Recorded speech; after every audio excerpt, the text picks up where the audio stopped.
Welcome to another episode of Two Ales and Hockey Tales with Wally. And today I'm so excited to have on a 28-year-old from Ayrshire, Scotland.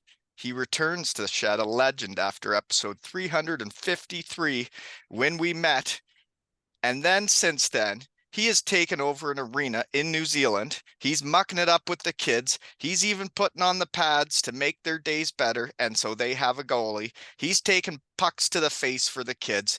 He's exactly what the Shed family is looking for as a member of the team. He did just send us a parcel from New Zealand, and he is currently hitchhiking across the country to Queenstown. Welcome back to the Shed, Swankie.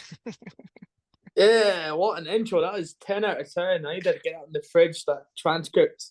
Really? My Because mom will that be I so just proud of winged it. Like, that, dude. I just winged that. I we oh, get, we but just decided to talk 2 minutes ago. hey, buddy, you got to nail it. You got to send it sometimes, and you nailed it there. Like sometimes sending it is the best way to be. You Uh, nailed it. I'm Cody Lample, ultimate shed guy, once said on here when we were thinking about not saying things. He said, "Just sling it. Who cares?" It's like, well, why would I care? I'm retired. I'm out of the game. I can just sling it now. Exactly that. You're a 9 to 5 working dad, pro hockey player, spare time coach. You got it all nailed right now. You got It's all covers, all bases loaded. Well, people told me when I started this that I was going to run out of guys and run out of things to talk about. But you know what? I am still making hockey tales now, coaching kids, because the season we just had was the most memorable thing I've ever been a part of. Hey, you won it all. You got the championship, good Wi- crew of kids. You got it back next year. You're living it wi- all as a junior coach team. well, and like winning with your son, and then he has all these brothers in town now, and they're my brothers too, because I was a part of it. It is really, really neat. And then you see them become like hockey guys. Like they get it, they know how to play. And I mean, I'm just curious where some of them can go because when you win all Ontario, there's going to be some kids that can go places. And I have an idea who I think may go places, but I tell you, we had the most balanced team in Ontario, and depth wins championships, and that's why we won. Is because Oh, I had a team full of players. 100%. That's the best part. It's like when you watch a documentary and like you finish watching a documentary, you want to know what happened to the people in that documentary. It's the same Right. thing. You're coaching the kids. You're in the documentary stage, but you'll get to watch them later on afterwards and see where they belong. Like if they go college, if they go pro, if they end up being a good old beer leaguer like most of us. It's you Or get to if watch the or if the stories. local senior team, the Ripley Wolves or the junior C Concard and Bulldogs, when these kids come of age to be playing that, if there's that many Yeah, good hockey players around the same age, I'm thinking they're going to be a squad. you know it. Getting the Allen Cup sorted as well. Oof. Yeah. So, anywho, I probably shouldn't just talk about my team because I could talk about them all day, every day. But the thing we were talking about with watching where they could go is it's very much like what I've done in the shed is my puppies on the Hellbron Falcons when I was the older import that was trying to teach the puppies right and make sure they thought hockey was fun. I think five of them from that same team that were all under the age of 20 are all going to have their jerseys retired on different teams in Germany. And I got to watch where their careers went and what they've done since I played with them when they were just kids. And man, I couldn't be prouder. And like, it'll be the same watching these kids. Oh, 100%. And like you don't realize the impact you can have on people until later on in life. Like the little things that you say to somebody can then resonate for like the rest of their life, and the impact you can make by just doing something that's completely normal to you can completely impact someone else and how they want to do things. But I totally agree. And that's actually how I coach now and interact with kids that aren't on my team around the arena here is I know that some person coming up to you and saying something nice about how you played or what you did, um, you remember that and you remember the moment they said it to you because I remember some of those moments and that's what I try to do to them is when I each kid on my team I'll say something to them out of the blue, something what they've done that I've seen that hopefully that sticks with them, you know? Yeah. It's the Hmm. little things you still remember. Like I still remember some things coaches said to me as a kid. Or like when my mum was coaching me as a kid, I still remember things she'd do. Like right now, when I was younger and like we'd go public skating, me and my mum, she would always teach people how to skate and get me to like demonstrate. And she'd always help other people. That now I'm in small town New Zealand working at an outdoor rink that I'm constantly jumping the ice and I'm helping some school kids who've never been on skates before how to skate. I'm helping like staff members from all over the world who never know how to skate, just teaching those little things. And I got that from like just watching my mum and just how she would interact with people and how she would teach them how to skate. I'm now Well, passing it on a little bit from her. yeah, like my old man was our coach and made it really fun when I was like under 9. And then he realized, as he wasn't a hockey player, it's amazing how much he knew how to hockey without playing or being in the sport, because he knew how Yeah. to coach kids. And we won all Ontario with my father as the coach. And then to do that with my son was pretty neat. But for me, I try to put myself back like I was a kid, and like what would be special, what would I remember? And I mean, I at the first 2 seasons I got my kids mini sticks made, 2 Ls and Hockey Tales one. I also had Yeah. all 3 teams on the podcast, and I've gotten all 3 teams 2 Ls and Hockey Tales shirts that they wear around town. And it's so cool when I get to see a 2 Ls and Hockey Tales shirt around town. Yes. It's like you're making little Wallies, little shed people I'm all the time building an around the army. world. And yeah, you're gonna be like taking over. Like you'll make like Kincardine, Ontario, like its own wee mini state, having like wee hockey kids just patrolling the borders around, but like, oh, where's your visa to get in here?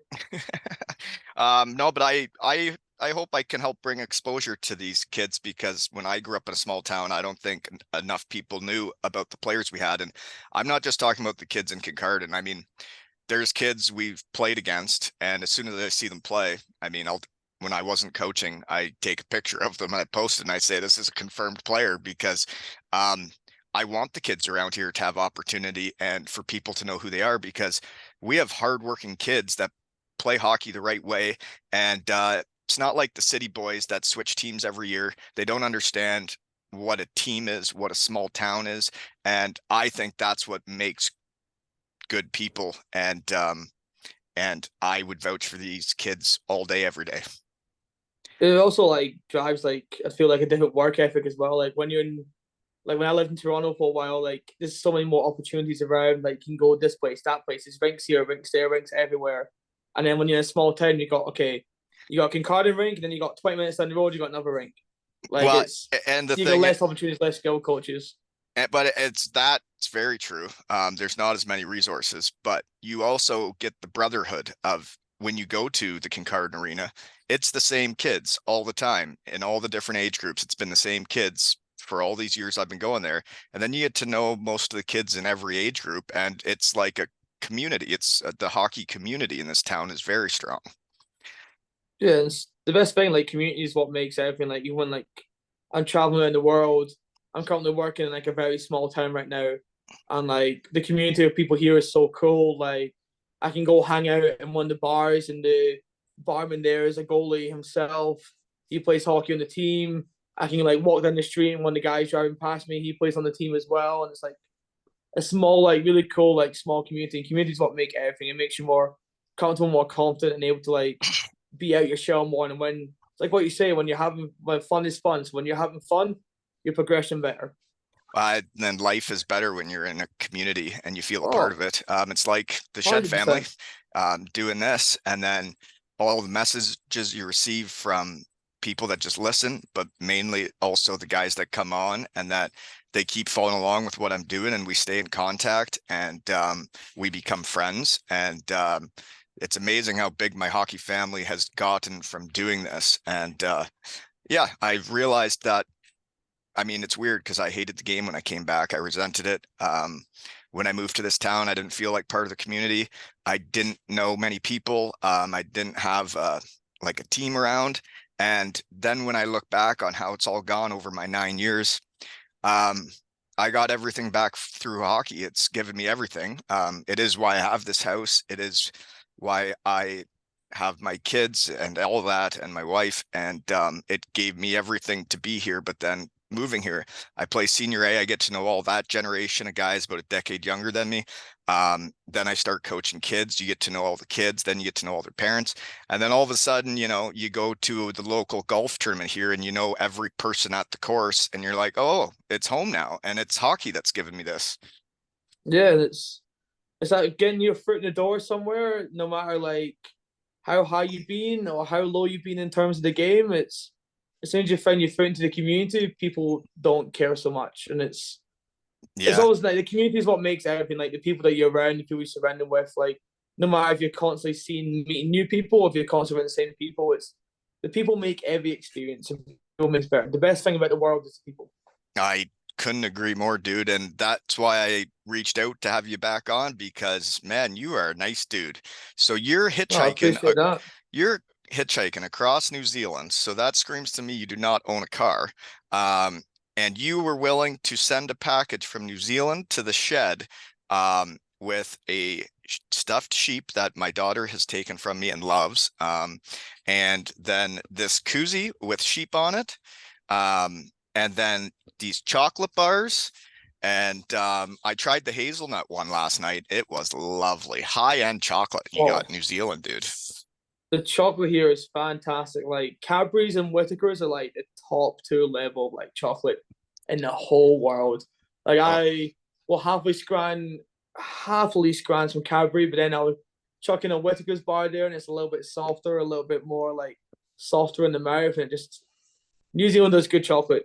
But yeah. Well, I thank you so much for sending that, man. Like my daughter I know loves my that. Sh pleasure. I love to spread the word or spread the word around the world everywhere. Like I get called a lot a travel wank because I'm always talking about traveling. I'm always talking about the world and global, like different cultures. Like right now, my accommodation at work. So where I work, we got accommodation with it, and I live in a house with like a Japanese guy, a Chinese woman, a Canadian girl from Vaughan, Ontario. Uh, I live with another Scottish girl who I went to high school with, a French guy, an English guy, and just in one big house. But we got a huge blend of like cultures and like attitudes on that would life. be How we even do interesting. like simple things, and it's a nuts house, and it's Do you I guys love ever like cook spread the word together? of the world. Who takes the wheel in the kitchen? Oh, my French housemate Leandre, he's the man when it comes to cooking. He cooks so much good stuff. Like he bakes well, he cooks well, and then there's me who can barely make pasta. Come on, Who's man. just like I'm just slaving away in the kitchen, trying really hard, and he's just there like being like, "What is going on? Like, do this, do that." I'm like, "I don't know what I'm doing. I'm sorry. I'm not a good cook." I see But it. he's the man with cooking. Cooking's like my other thing that I'm into because I'm quite competitive with myself and I try to make things better than they are. And every time I cook, I review my performance. Was it as good as I could have made it? Was it missing anything? And it's like a challenge for me every time, you know? Yeah. For you as well, like you're cooking for a family as well. So you got other people to please. For me, it's like, is it edible? I can eat it. Sweet. Uh, I made it edible. you're Or right like though. When some I'm of at home by myself and all I gotta do is just eat food, it's not much. It's just carry on with life. the yeah, just chuck it in, eat it, sorted.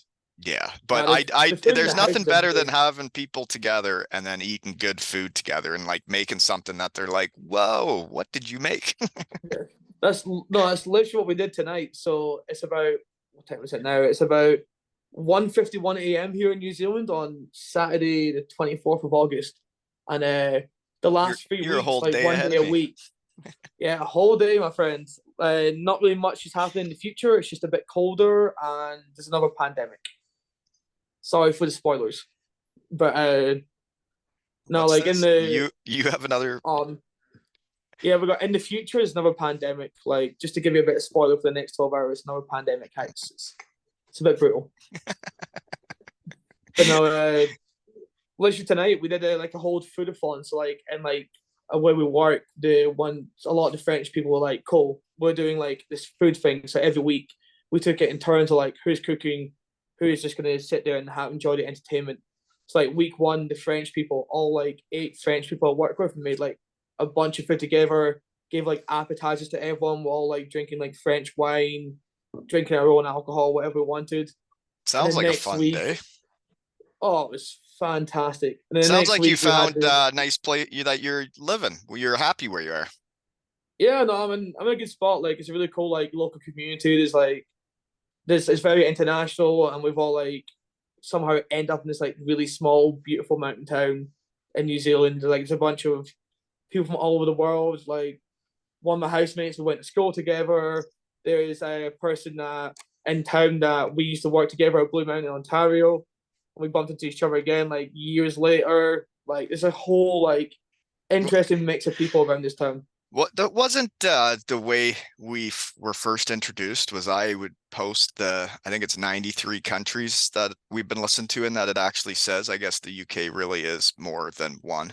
But Yeah, you wrote to me and said, I know you think it's interesting where people have listened. And wasn't it you that sent me the list of where you have listened? And yeah. a bunch of them are not on my list. So that's horse manure. So I'm pretty sure I'm at 100 countries, but they're fudging the numbers on me.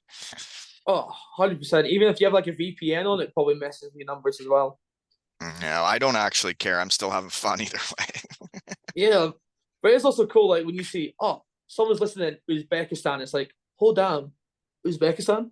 Yeah. And then I look where that is and I'm like, there's actually someone listening to me in my shed there. That's crazy. Yeah.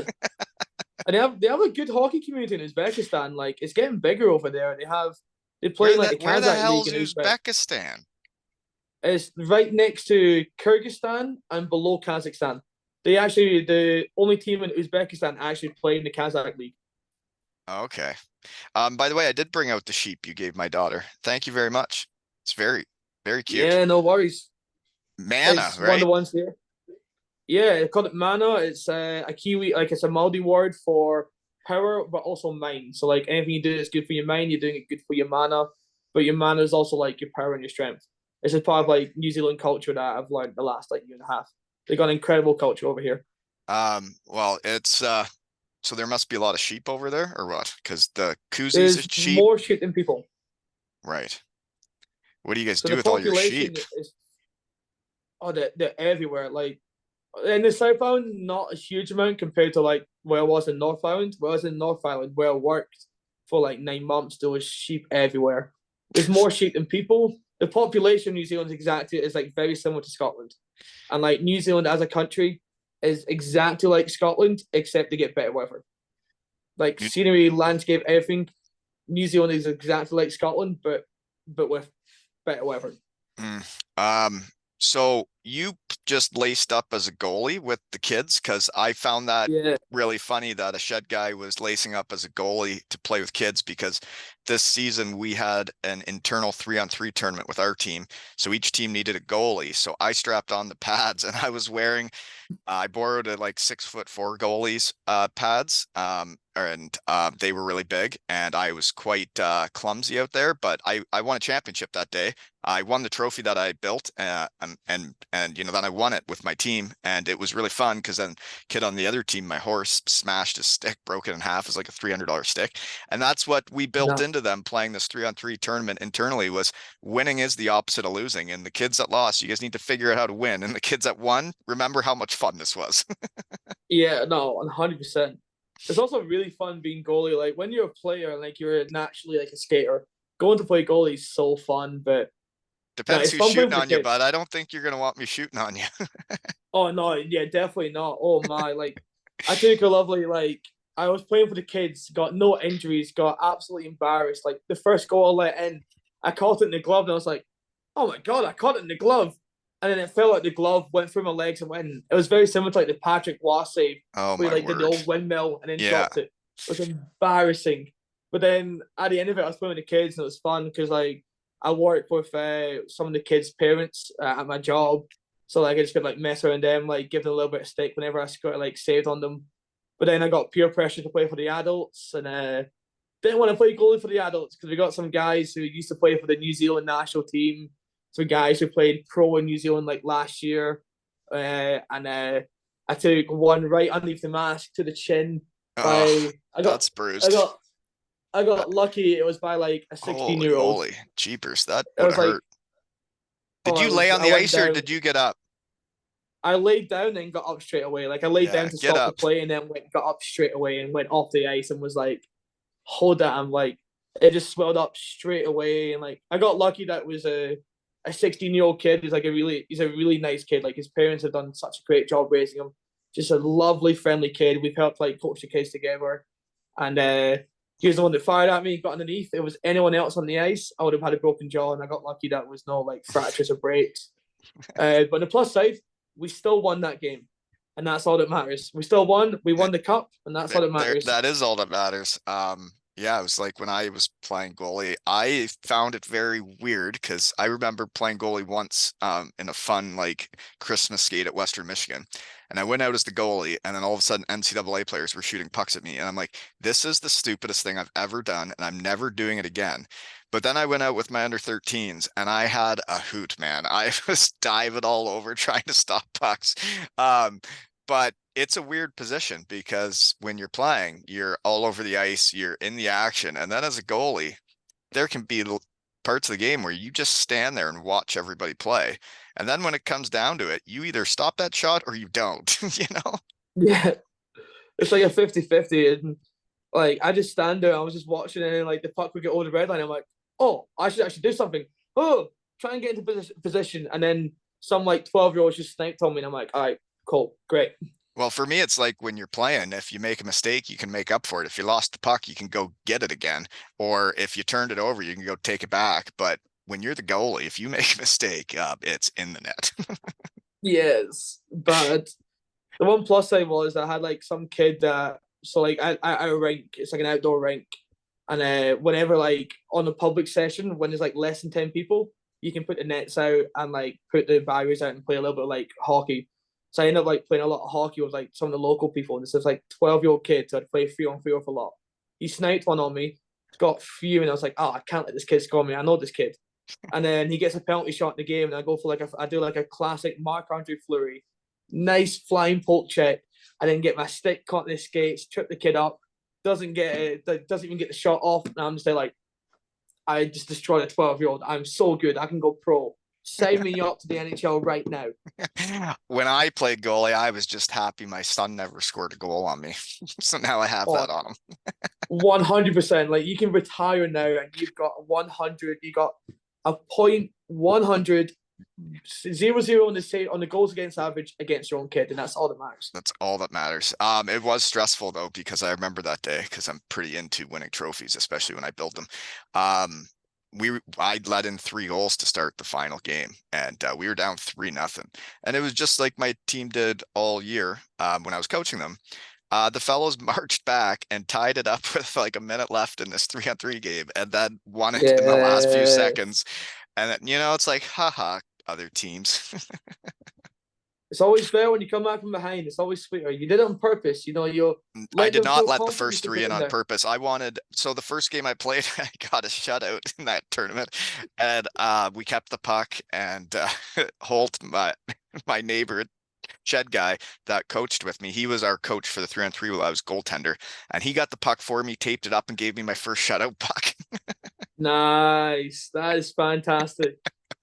To get So a shutout as a non-goalie, even if it's against 12-year-olds, it's still I a shutout. I It thought still I counts. I thought I was done getting pucks in my hockey career, and then you get your first shutout puck at 40 years old, and you're like, man, this is living. Like, sweet, I'm going to revisit my career. I'm going to become a goalie, get Matt Carruth back on. We'll go for So some training together. hey, Boom. so before we move on from that, is talking about Matt Carruth, because who knows which episodes people are going to listen to. So I'm going to say it every time until the league home opener.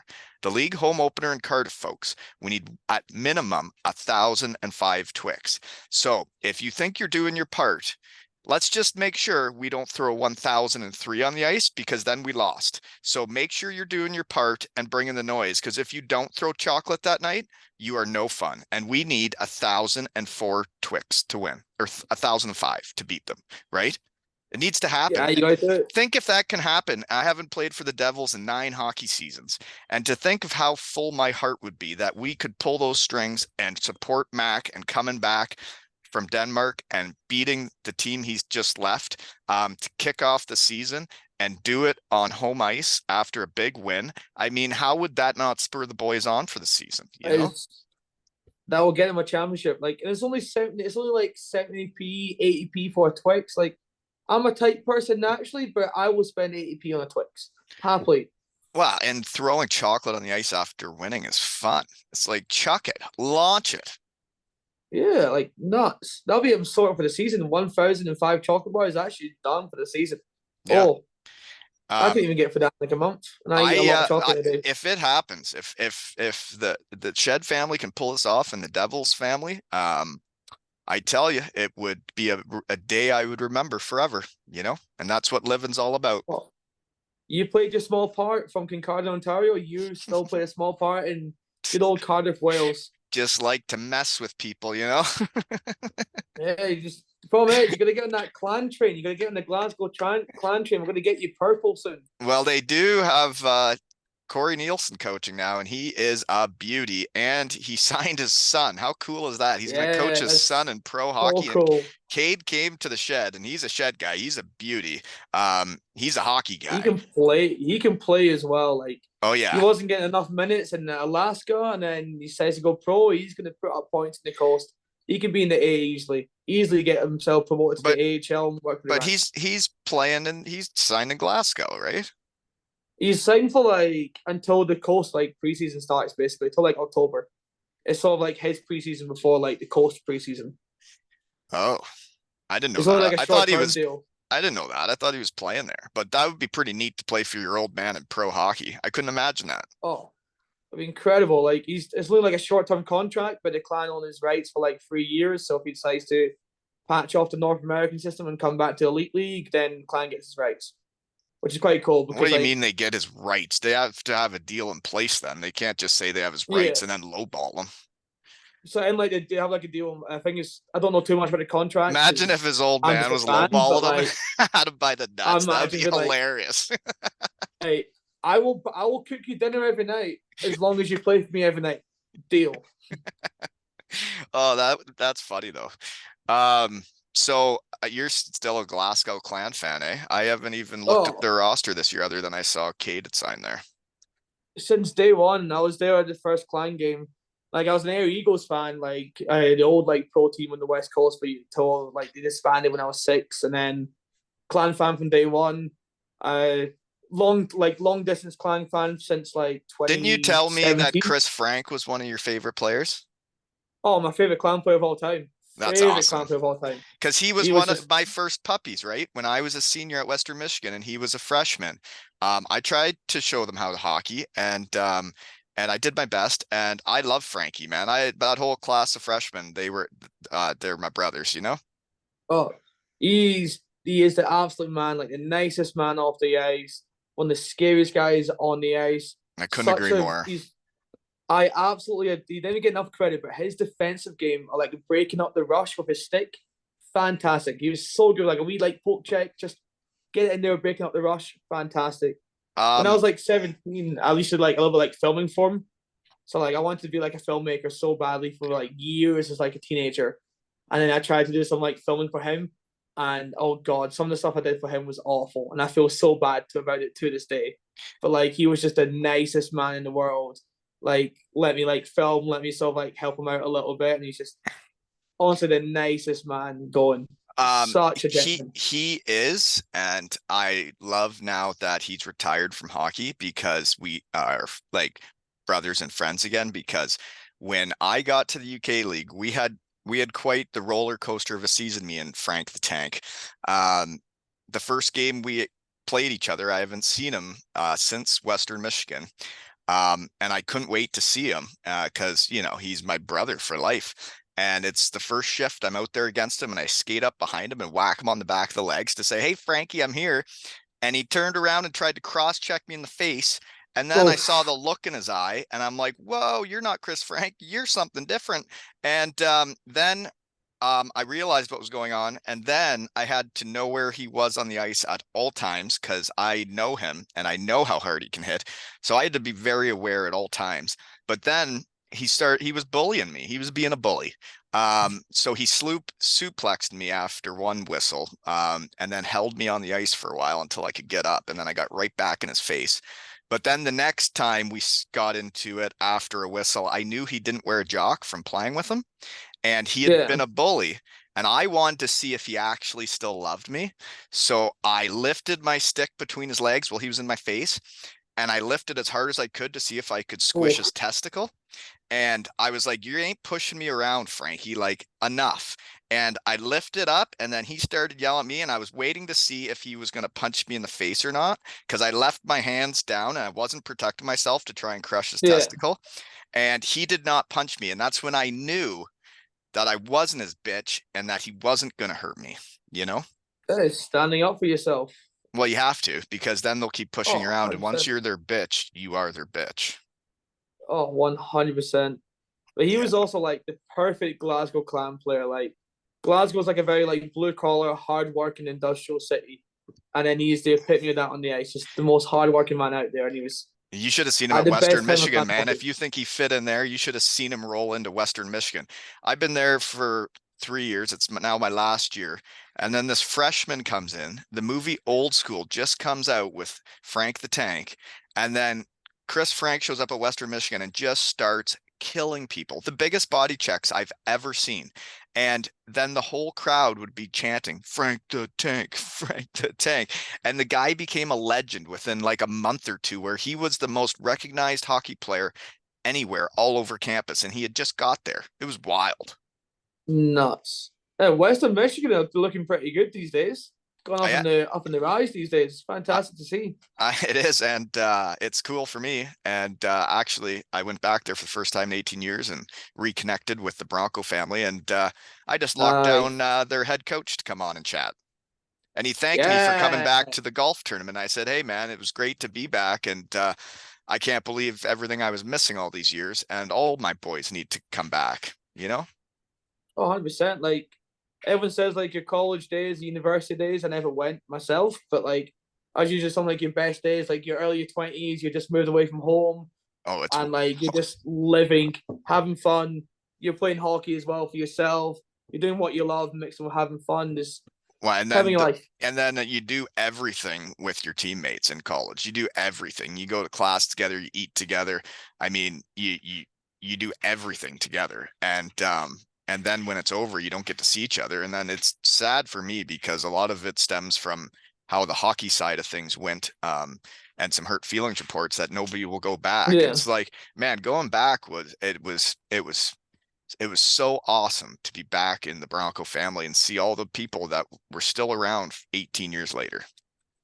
100%. It sort of relates to like there's a philosopher called Seneca, and he has this old like theory of if you separate yourself from the things you love, and if you love something, then you separate yourself from it for maybe years, 5 years, a couple of weeks. When you go back to it, it feels different, and you regain that love, and you love it at a completely different level from when you were just constantly engrossed in it.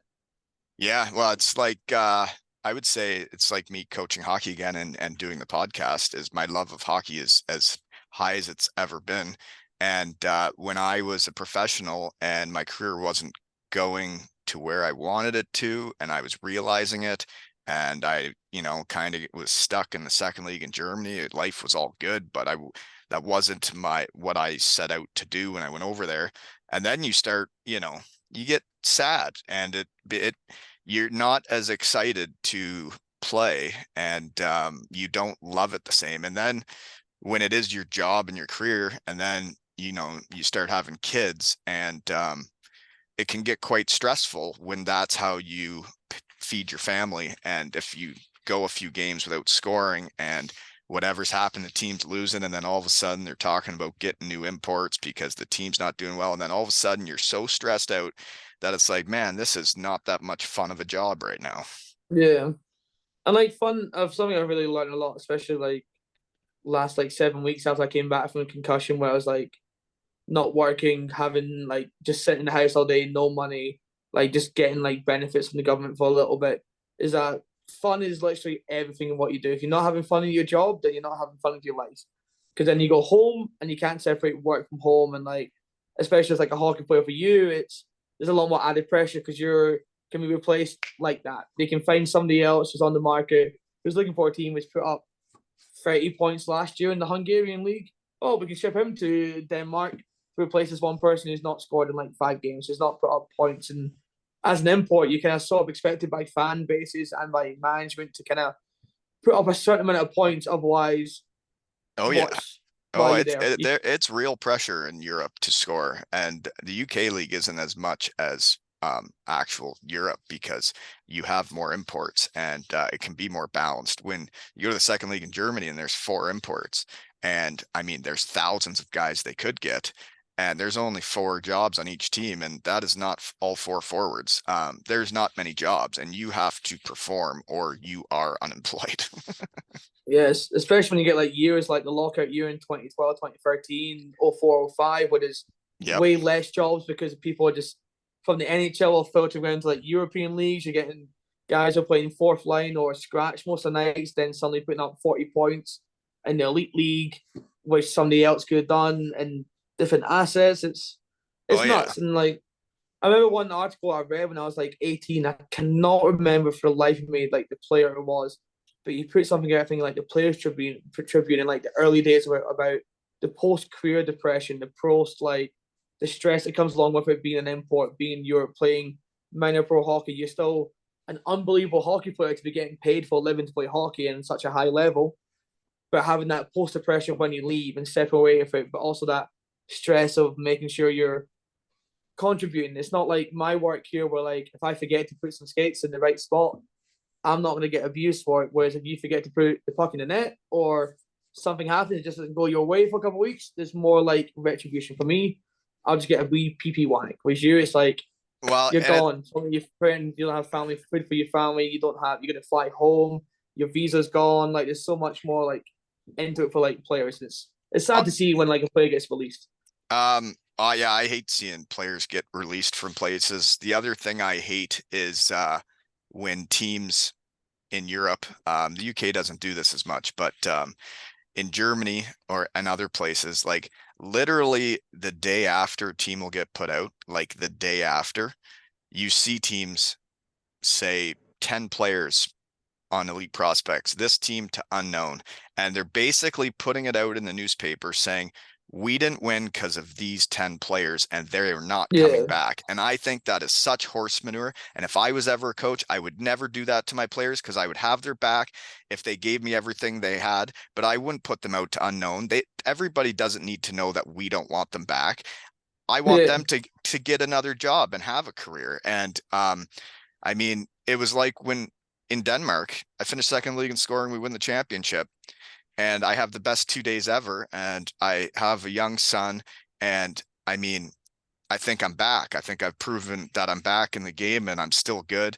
After I'd left Germany, and then they tell me that they're not going to offer me, but then they put it out on Elite Prospects 2 days after winning a championship, Brent Walton to unknown. So then to me, looking around the hockey world, I would think, well, this guy must not be that good of a guy. He finishes second in the league in scoring. They win the yeah. championship, and now 2 days later, they're saying they don't want him back. It's like, come on, why you do me like that? Yeah, it's like you have like some sort of like black mark over you, and you have to like rely on your references a lot more. It's what I really enjoyed a lot about like what Sheffield have done. Like as much as they won the Grand Slam, like they were a fantastic team. They were heads above everyone last year in the league. They come out and say if anyone wants to come back, we want them back. We'll take them back. And then they just finished their like signings for the season like last week or something. And then the last couple of guys they hadn't signed, we then put Then they put it Josh out there. Nichols to unknown. I'm Right. just lying to unknown. And it's like it's a bit more of that way, but a bit more of like a nicer way. But sometimes as a fan, especially me at times that can be I'm a very passionate fan. At times I can be a bit too vocal. I don't think before I speak a lot in many aspects of life. Is that we see our team losing as a fan and we're so invested, we put a love into it. Like I can wake up early to watch like webcasts, for example, of games, and then you're like, I want changes now, I want changes now. And then you also, but as a fan, you sometimes forget that human side as well, where you're like, that is But at the I end of the mean, day, that's a person just doing their job. but and then I don't know. It's hockey in Europe is different. It's especially mainland Europe is like you see come that November break, it's like every coach is on a tryout until the November break. And then if their team's not doing good enough, that November break is coaches are getting gassed all over the place. Players are getting gassed. Players are getting signed. And it is bizarre because I mean, sometimes it takes teams a bit to get going, to find themselves, find their identity. And if you keep changing things, they can't find it. It was like the 2014-15 season in Cardiff. We started slow. And I remember we were in like seventh place or something a few weeks into the season, and Lordo was saying, "This is not good enough. We are not good enough." And he told me one night when we were out, he said to me, he said, "I don't want to be the coach that just changes players. If I can't make players better, that's on me as a coach." And that's what made me want to play so hard for him, because that's how I believe hockey should be, and that's how I think a coach should be. But these teams in Europe, a lot of them don't get it. And when they keep gassing coaches in November, and it's like, so why didn't you give that coach what you're going to pay this next coach Yeah, to get another player and to help him win? Or like, why didn't you give him that money at the start of the season to have a better team? It's crazy. yeah.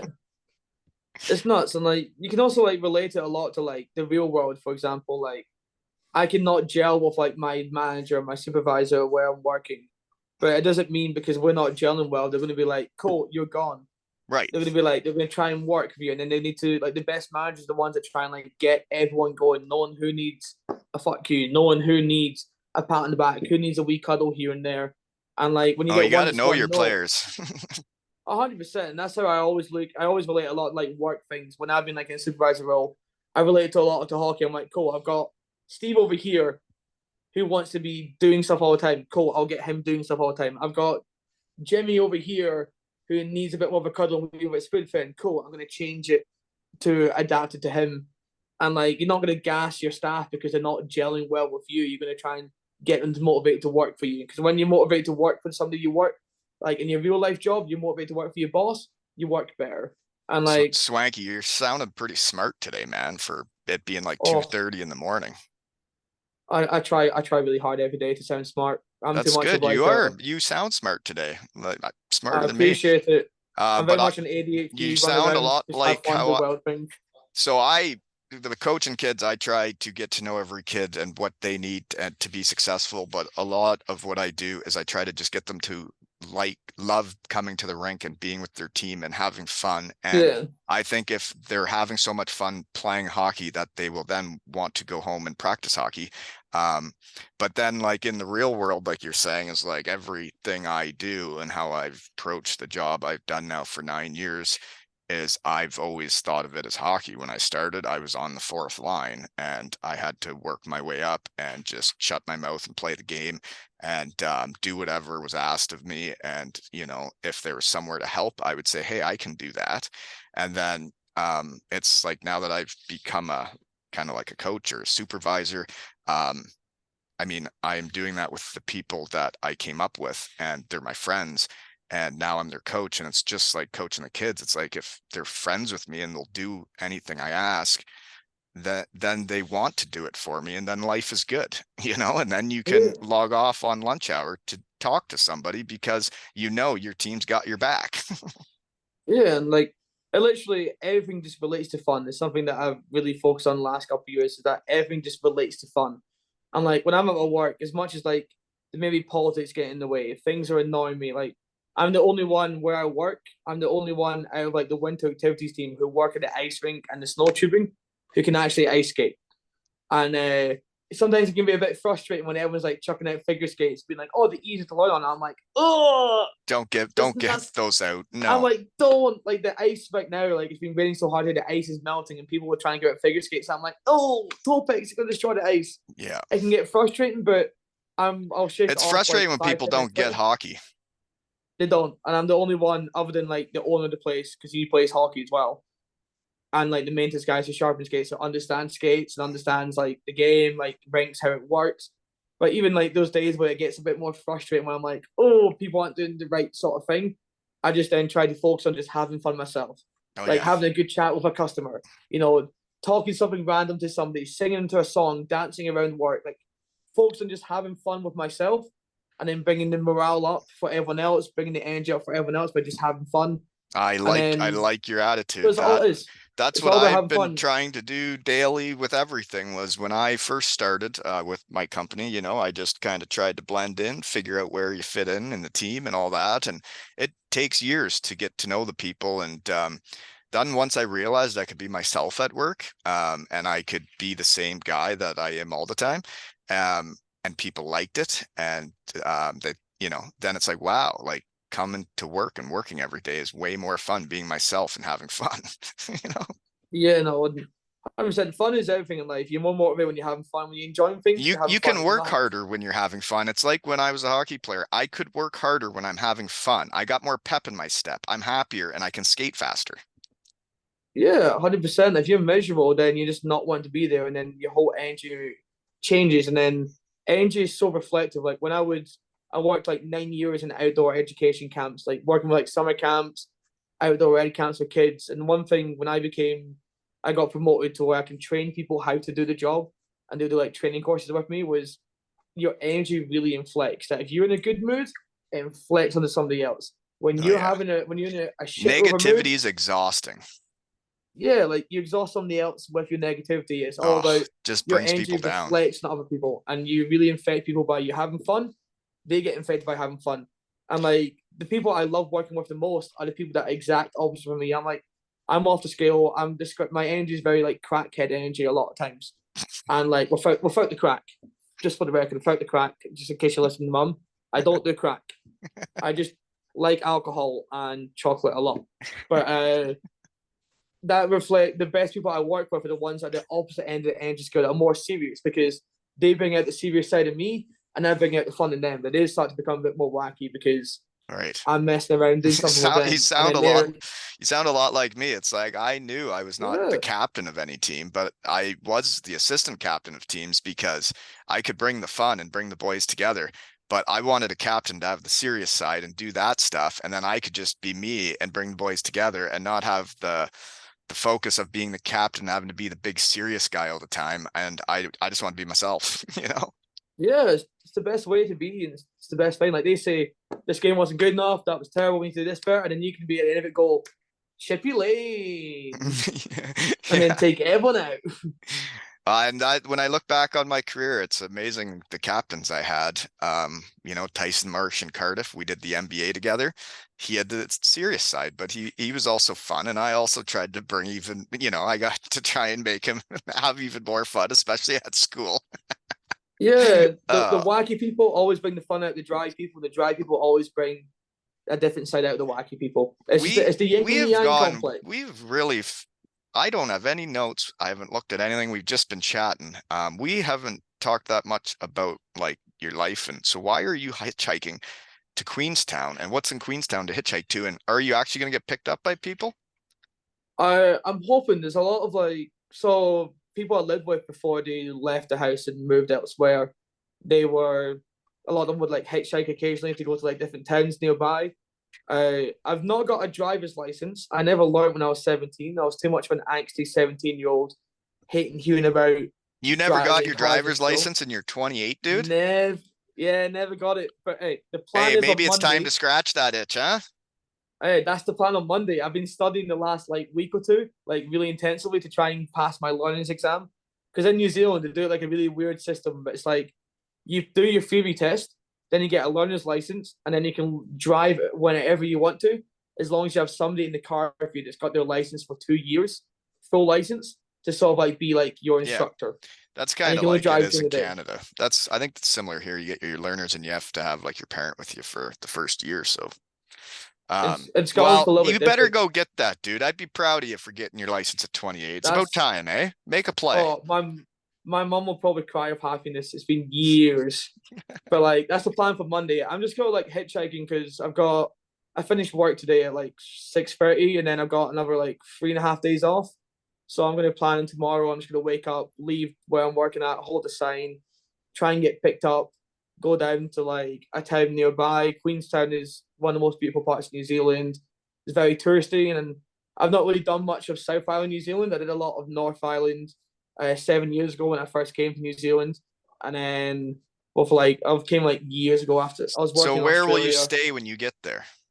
I'm just gonna book a hostel. Yeah. I'm just gonna book a hostel in town, stay there for like 2 or 3 nights, and then take the bus back on Tuesday, get back into town, and go straight to work. Um, I haven't picked up many hitchhikers in my day. That's not people don't seem to do that anymore around here. But like, I know the year my old man played hockey up near Collingwood, Ontario, when like way back, he played 1 year of Great hockey, spot. where his parents wouldn't drive him. He had to hitchhike to get to his practices, and he did get there. But nowadays, there's not much of it. The only time I've done it recently was I was in the small town of Ripley, and I went into the local store, and there's a fella in there buying his beers for the day, and he asked me if I'd drive him home, and I said, "Yeah, I will." So then I drove him across town and dropped him off, and he thanked me, and then we both carried on with our day. Yeah, and like you meet so many like interesting characters and cats. Like I've never like officially hitchhiked with like a sign before. I've been like walking back like home or walk like on like a walk, and it started to like, and people been like, "Oh, do you want to ride back?" I'm like, "Sure, I'll take a ride back." It's happened a lot in New Zealand, but I think because like the culture over here is like very chilled out and relaxed. There's a lot of people like in the outdoors. A lot of people like trying to hitchhike, especially like people on like the same visa type I am. A lot of like tourists. So I'm gonna give it a go tomorrow. If it doesn't work out, I'll spend another night where I'm working in the town I'm in at, and then I'll get the bus the next day. My plan is to meet a friend tomorrow that I used to work with a couple months ago, and then on the Monday in the morning go sit my learner's test to try and get my license, and then Tuesday go to work and start driving that night with some of my housemates. That'd be cool. So would Yeah, you, it'll be you fun. you'd have a vehicle to drive then? A lot of my housemates are like, you can drive my vehicle. Get some We'll put you on the practice in. insurance. Yeah, Yeah. because the town's like it's Sounds a like you very got small some town, good very touristy. housemates there, if you want to call them Oh, housemates or teammates. oh, I got some fan. It's more like teammates. We got some fantastic housemates. Like we got two people that can like hang out in their rooms and don't really socialize, and the rest of us are kind of like very social and like out in like a certain part of the house. And We're everybody's watching can be movies together, themselves and TV everything's together. good. Yeah, it's grand. Like I just walk in, shout something loud to make sure everyone knows I'm back, and then start like chatting to one of my housemates. Instead of like, I spend more time with people in my house than I do like in my room these days. But That's good. I got a good team here. Like it's a really like it's a very small town, very touristy, and it's like a lot of like really cool people from around the world. A lot of really cool locals that have been here for years. Like like the guy that I play hockey with, who's a bar manager here. He's from Cardiff. He played roller hockey in Cardiff. He's a goalie. He plays ice hockey goalie for the team. We got What's his name? people. He's called good old James Gordon. He never made it like high level. I He played just a lot of wonder if roller hockey. anybody listening to the shed today, if you know who that is, let me know, because then it would feel like a small world, right? James Gordon in Tekapo, New Zealand. Well, I know you asked this before we started, but I always say like when you're on my team, it's for life. And then like Yeah. you sent me this stuff, and I'm like, well, let's talk. The shirt I'm wearing is you asked me about it beforehand. That's the Jackson Hole Moose from Wyoming. Ah, And that yeah. is Mac Carruth's old man's team that he started, and they have a sweet logo. And like, I never forget when people are nice to me. They sent me this shirt, they sent me a jacket, they sent me pants, they sent me a hat, and Mac ordered a Two Ales and Hockey Tales Carruth jersey from me. Naturally, I couldn't make him pay for it. So that he asked for that and wanted that and was willing to pay for it was cool. But then his old man sending me all this stuff, like it means the world to me. And I'm a huge Jackson Hole Moose fan. And that's why we need 1,005 Twix on the ice, because I always have my brother's back. And I think Mac would remember that day forever. I think his old man would remember it forever. And so would I. And fun is fun and winning's fun, right? Yeah. And even if you think that you're going to be the only one like throwing chocolate, then buy 10 chocolate bars. Well, Make up just for it. I'll do make the sure hungry you're house. doing enough, right? Because if we Yeah. don't make the mark, it's like when you lose a hockey game, and if some guys know they didn't bring it all, if they know they didn't give it everything, well, then they don't feel very good after that loss. And what if we just missed 1,005 because somebody brought three instead of five, or 10 instead of five? It's like Oh, bring your A game, everybody, because it takes everybody to win, right?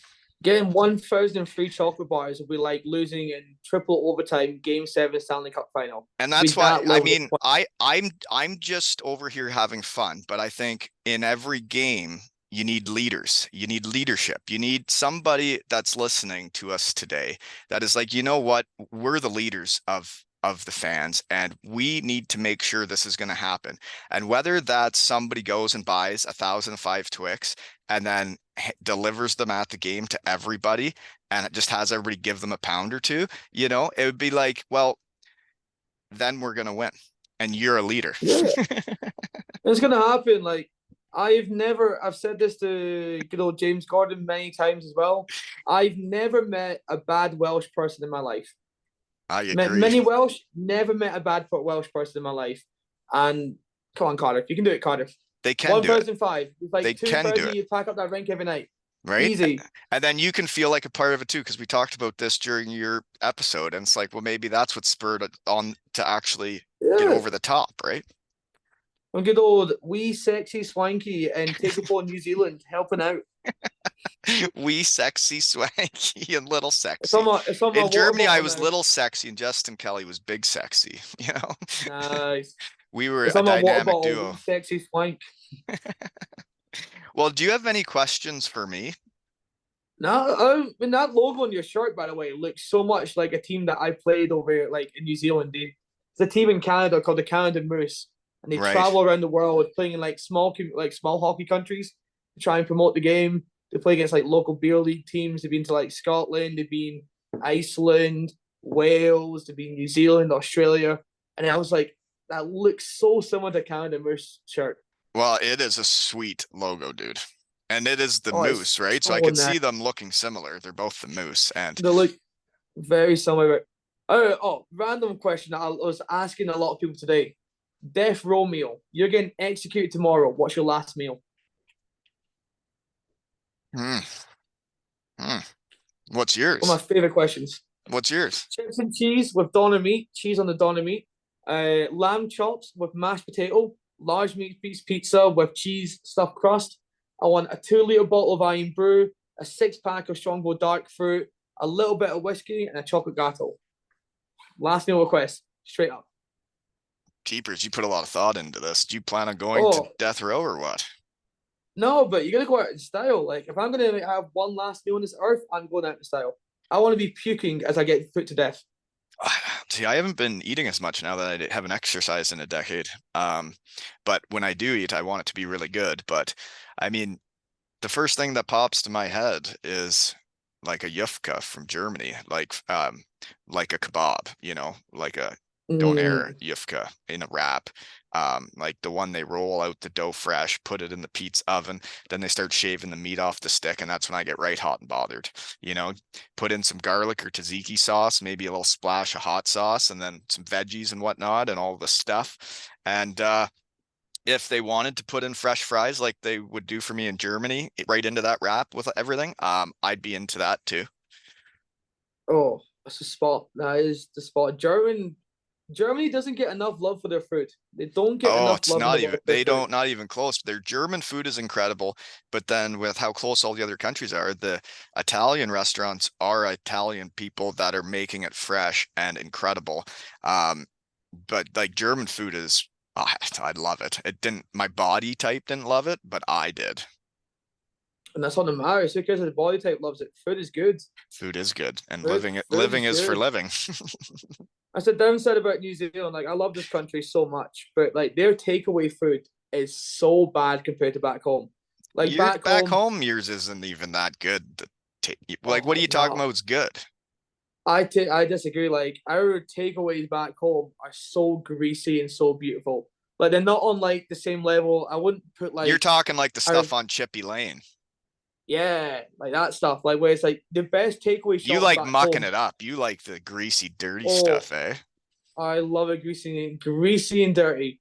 But like to put it into a lovely into that context, yes. But it's the best takeaway shops are the ones that you look at and you think, I'm gonna get a disease from this. You're like, I'm gonna throw up in the morning from this one. They're always the best ones.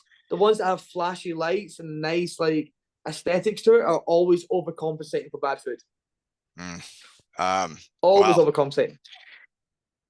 jeepers, we're off on a tangent again. Now we're into food. Oh, Again. one of my favorite things would be is Is if this you could podcast play. about hockey or food? I never can tell. It's both. It's food and hockey. It is. And living. The best two things. You may not go hard on the ice, but at least you go hard in the pre-game meal. You're going Right. hard in something at least in your day. You know what? I was one of the best pregame meal eaters of all time. What I ended up doing near the end of my career was eating myself nearly into a food coma. Say the game's at 7 at night. I'd be eating around 11:30 and just crushing the biggest meal you could imagine, getting right into a food coma, and then getting horizontal and having a nap. And then, you wake up, you get rid of that lunch, have a coffee, and then you're light as a feather and ready to play. Honestly, it's the best way to be. When you have that, like when you wake up and you take a massive shite, you just feel like a new person. Yeah. You feel like a new person. It's like Yeah, you've just gone from like you just changed somehow. You've suddenly gone from like some I random get guy eats I get food to like grumpy. pro athlete. I can get grumpy when I'm tired or need to poop. And, if those things happen, it's like, well, I don't want to be sad. I don't want to be in a bad mood. I'm going to go take care of this, whether it's a 10-minute drooler or sitting on the toilet. Oh, I took a 20-minute one today at work when it was really quiet. I was like, I'm going for a 20-minute shit. Just sat there on my phone, read through the Penguins trade. I That's was where like, I do oh, my best work. Where do you think I do yes, all these Instagram yes. posts? Honestly, yes. I was literally talking about this like 2 hours ago to people when we were like eating like a bunch of Japanese and Hungarian food. Well, like I do my best ideas and my best things in life come from when I'm taking a shit. If I'm on the shitter, I'll have an idea. I'm like, I need to write this down. This is fantastic. You do your best work because it's like one of the most peaceful times in life. No, You're there's just nothing more annoying like when you're you're taking a sitting in big a room shite by and someone yourself, bothers you. just having your own thoughts, right? Nobody's bugging you. Yeah. At And when least I someone hope does not. bother you, when they do bug you, it's frustrating. When like knocking the door, it's like I'm taking a shite. Give me 5 minutes. You know what it's like. Well, Wait. you're the one living in hostels with that. It's just like my kids will walk right in, and I'm like, "Why do you want to see this? Like, get out of here! Why do you, you know?" We Uh, got we're way off topic again. Did you have oh anything else we need to talk about before I get back to the real oh world? we got so many random questions. 18. Why 18? Well, I was number 10 because of Brandon Dietrich, who was an Elmira Sugar thing before me. Won the Southern Cup. I watched him do it, and he was one of my favorite players. And I also like Pavel Bure. So then I was 10 Great whenever player. Oh, I was always 10 until well, through Western Michigan. I wore 23 as well if I couldn't get 10 because of Rob Collins, who was also a Sugar thing. Him and Brandon were my favorites when I was growing up, and they won the Southern Cup. Then I did 5 years later, and then I followed them to the NCAA, and then Brandon, the guy I wore number 10 because of, brought me to Landshut, Germany to be his line mate, which was crazy to think of. nice. And then he was wearing number 39 and 10 was available. And then all of a sudden I was wearing 10 on the same line with the guy that I wore number 10 because of, which was really weird. Then I go to Bietigheim and 10 was taken. And I thought 18 looked a lot like a 10. And so I took that and then Fair. had the best hockey season of my career. We won the championship and then I felt like an 18. When I went to Hellbrunn, I went back to 10. Then when I went to Denmark, I couldn't get 10 or 18, so then I had to wear 19. And then when I was going to Cardiff, they were retiring number 10 that season.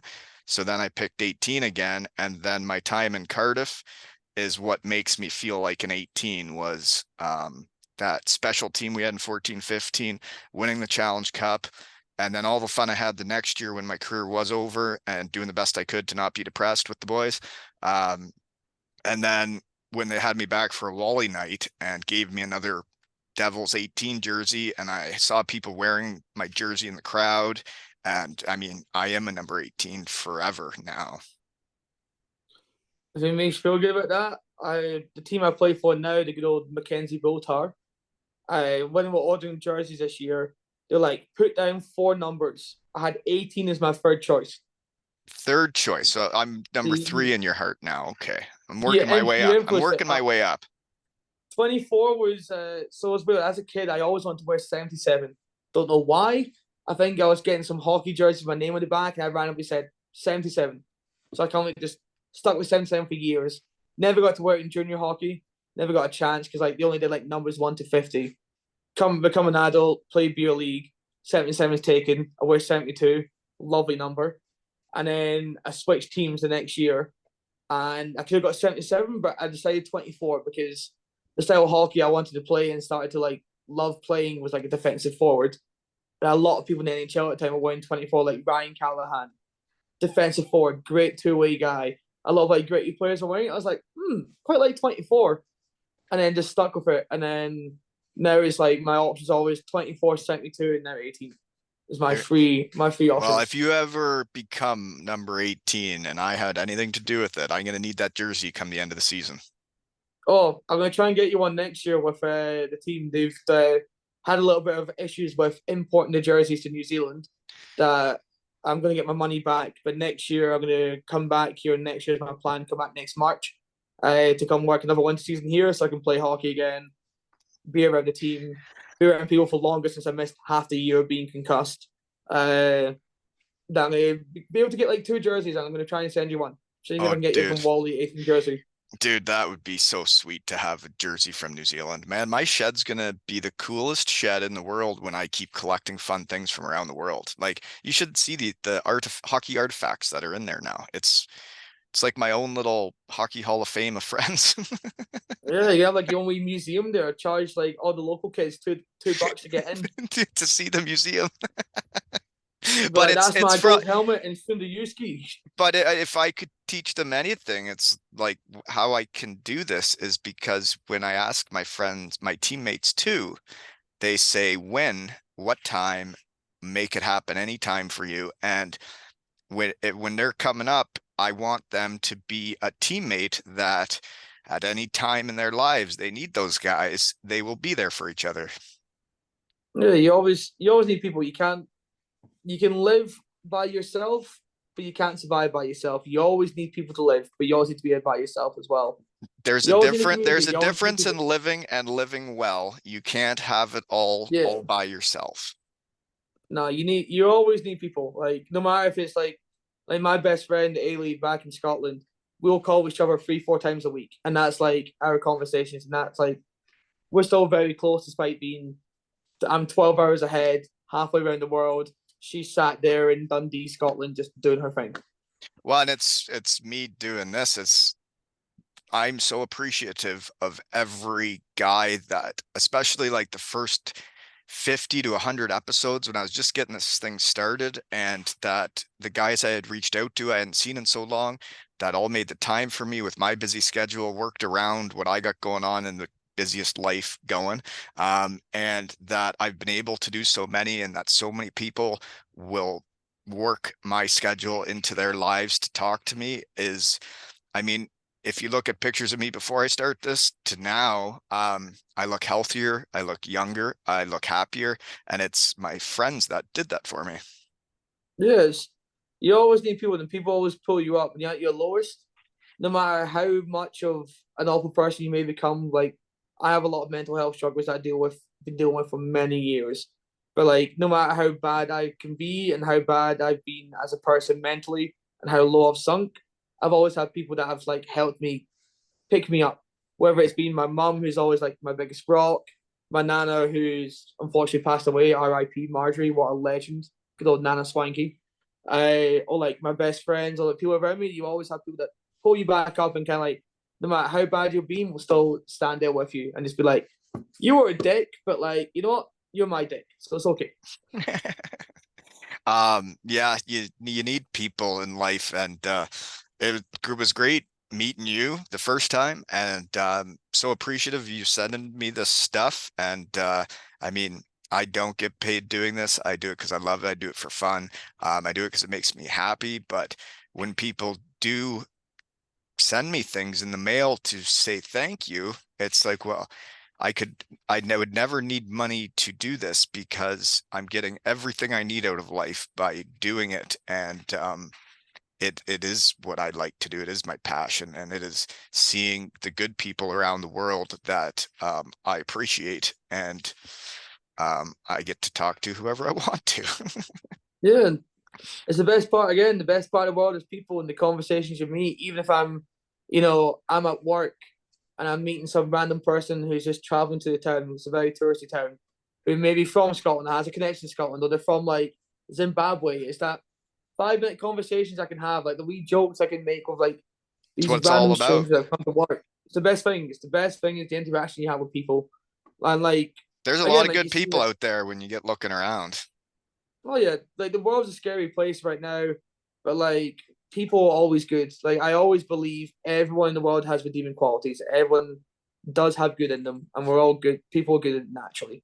Can people Eh, be arseholes? Yes, but we're nah. naturally good. There's some tough ones out there that there's people that are not shed people that are not coming to talk to me in my shed Oh, ever. 100%. But like when you first meet somebody face value and you don't know anything about them, I most of always the time you interact with good. always got to give them the benefit of the doubt until they show you that they're not on your team, and then when Oh they're not yeah. on your team, they're not on your team, in my opinion.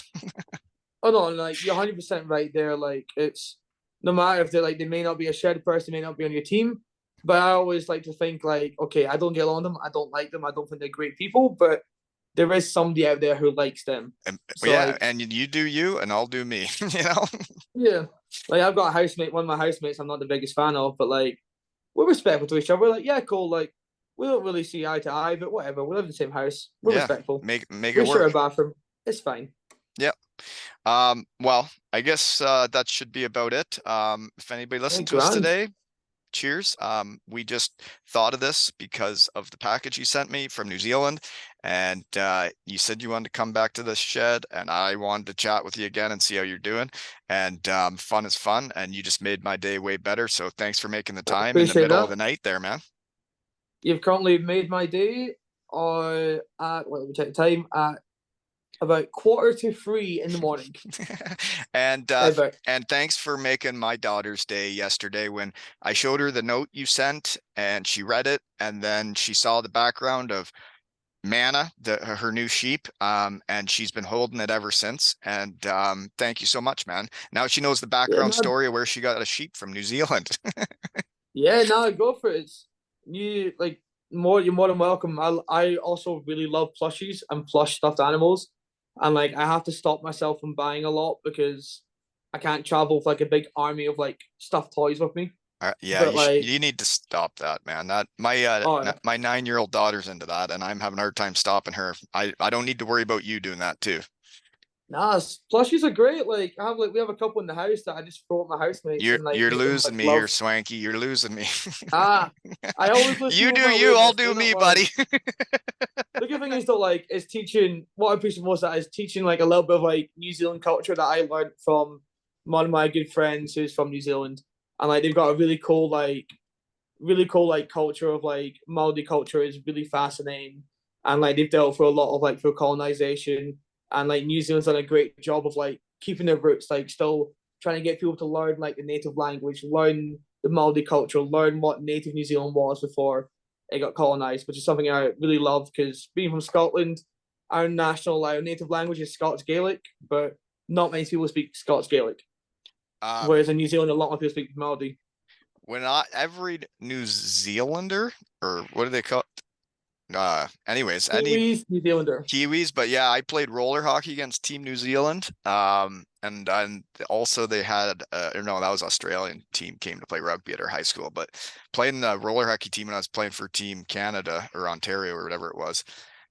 They were great dudes. We were in high school at that point and played Team New Zealand, and then I brought their whole team to because it was in Kitchener, Ontario, right by Elmira, and my buddy was having the biggest high school party ever, like the kind that movies are made of.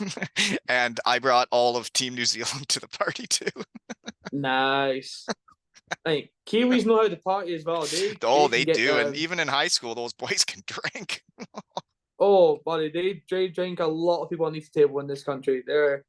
They can drink, but they're such cool people. Like I think everyone in the world should come to New Zealand. It's such an amazing country. It's Well, expensive, but like it's worth it. if you ever meet a guy that says he played for Team New Zealand roller hockey and he's born around 1983, ask if he went to Bays Fest.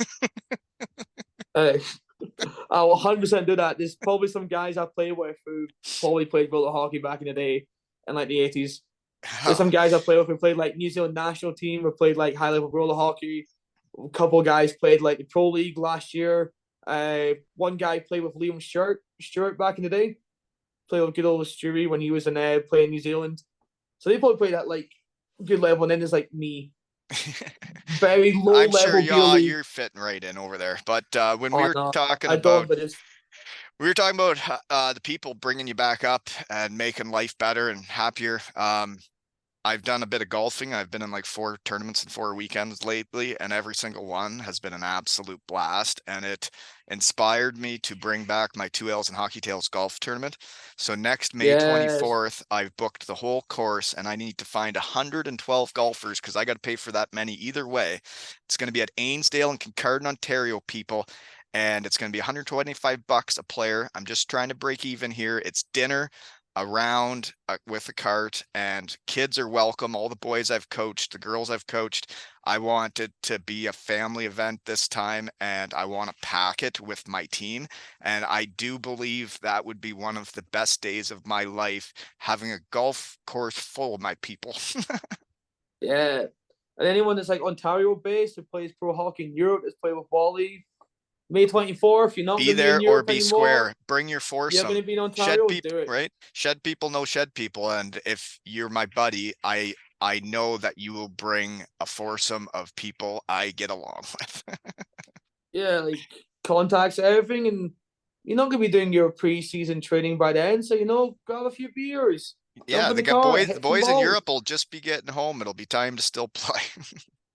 Yeah, go hit some balls, drive a Yeah, car come meet around. all the Kincardine Canucks, the up and comers. I think it'd be really neat if I got a bunch of hockey guys out there, and then all my Kincardine Canucks got to muck it up with them on the course all day, and then have dinner and meet all these hockey guys. I think it'd be a pretty neat day for my puppies too. Gives them that extra motivation to be like, whoa, this guy made it. And I'm talking to him.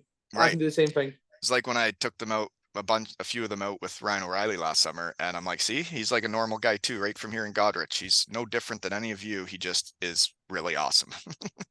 And he's just insane at hockey and makes millions from being insane at hockey. Right, and being one of the Nothing greatest different. people ever. And with a fantastic beard, like his beard is beautiful. What? Like Dude, I he's get got like it an all. airplane landing He's got strip. it all, man. He's the type of guy you just you wonder how guys get everything, but you're like, you know what? You're such a great guy. I'm not even jealous, you know? Way to go. You're living. But the one thing we always have over people like that is that we're always better at being average. We're just Boom. boom, common man. We got something. We're better at being common and average. And that's something. We got one thing over you. And we will take it with pride. And this has been another episode from New Zealand and Kincardine, Ontario, Canada with Swankie and Wally.